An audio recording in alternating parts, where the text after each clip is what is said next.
Severe weather is pummeling parts of the Pacific Northwest. Blizzard conditions blanketed parts of the region this weekend, with frigid temperatures expected in the coming days. California's Sierra Nevada mountains saw more than 14 feet of snow, eclipsing the area's previous record snowfall for the entire month of December. All right, so we'd like to welcome in CBS News meteorologist and climate specialist Jeff Berardelli for more on this. Jeff, thank you so much for coming on with us. So here we go. The heavy snow in the Pacific Northwest, that's largely over. The problem now, however, is the Arctic blast that's causing these frigid temperatures across the region. So what more can folks expect in the next couple of days? Yeah, the problem with an Arctic blast is that typically you have the other end of the spectrum somewhere in the country. It's kind of like a seesaw, the jet stream. So what goes up must come down. So if it's really cold in one area, it's really warm in another. So let's talk about what's going on right now. Now, it's very cold in the Pacific Northwest. The cold air doesn't really extend too far south, although it is colder than normal across most of the western half of the United States right now.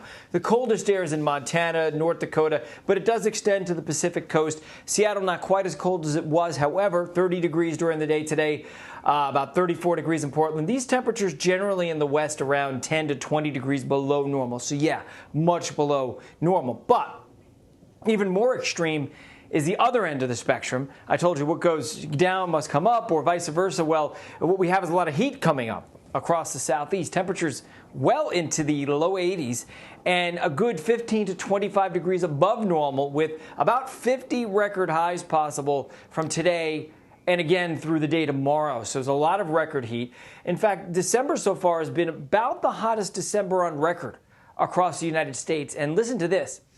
The number of record highs are outpacing the number of record lows 34-1. That's how warm it's been this December. It's going to go down in the history books, not just obviously for the heat, but also for the fact that we had two of the worst tornado outbreaks in December history happening within 5 days of each other.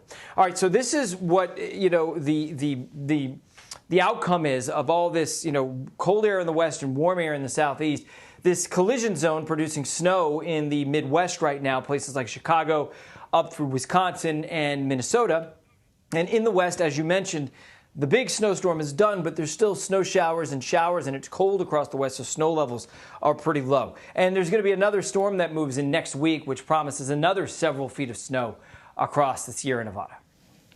So on that note, what does all this precipitation in the West, particularly in Central California, mean for that state that's obviously been hit hard with a drought?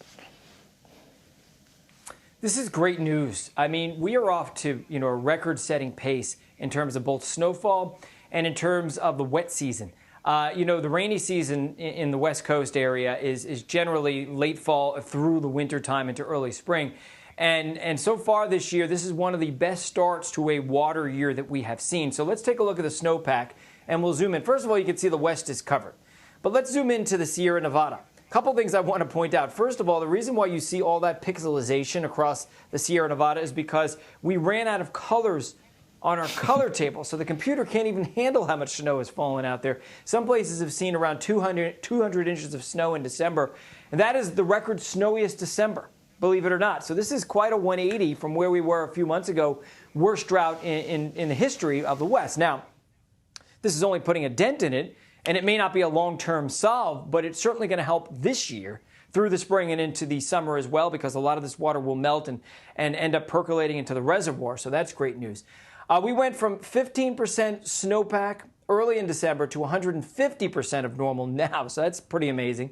And as we mentioned, the water year is off to the best start since the 1980s, so really in just about 40 years or so. So this is going to go a long way in helping us this year.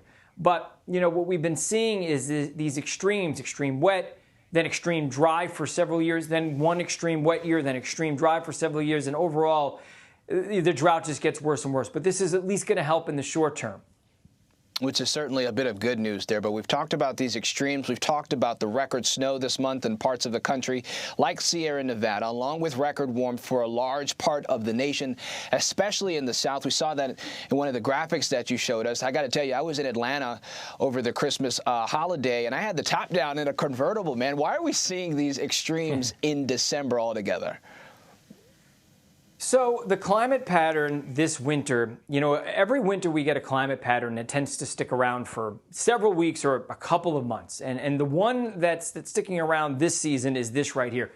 Big mountain of warm air, ridge of high pressure across the Pacific Ocean. The Pacific Ocean, and really oceans in general, kind of force our climate system. They're in charge, if you will. They dominate the climate system. They kind of tell the atmosphere what to do.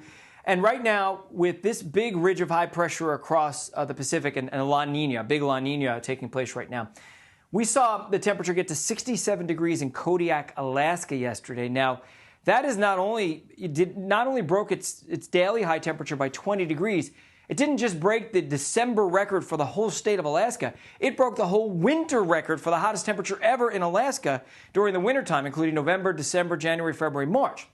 Well, why should you care about that? It has repercussions. And so the repercussion of that is what goes up. We talked about that. Big, mountain of warm air in the jet stream goes down in the west. So all this cold air is dipping south in British Columbia. Record cold temperatures there and some record cold across the west and record warm in the southeast. And so we're seeing the warmest December on record. And in between, it is bouts of severe weather.